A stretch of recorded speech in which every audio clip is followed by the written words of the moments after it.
Welcome to our channel. Today we how to log into Zoho CRM and connect to Google Drive, full guide step by step clearly.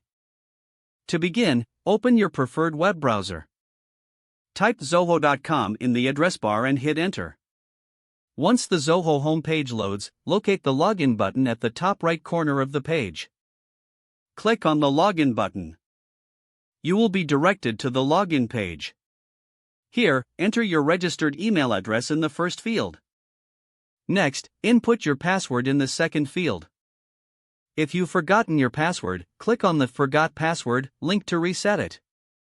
After entering your credentials, click on the Sign In button. Once logged in, you will reach the Zoho CRM dashboard. To connect to Google Drive, navigate to the Settings icon, usually represented by a gear icon. Click on the Settings icon to open the Settings menu.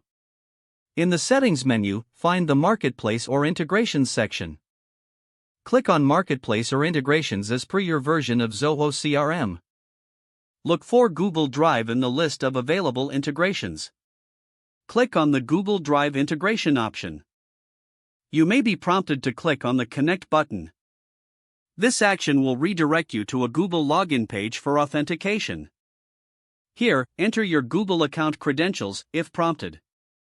Click on the Sign In button. You will need to grant Zoho CRM permission to access your Google Drive. Review the permissions and click Allow to proceed. Once permission is granted, you will be redirected back to Zoho CRM. Your Google Drive should now be successfully connected to Zoho CRM.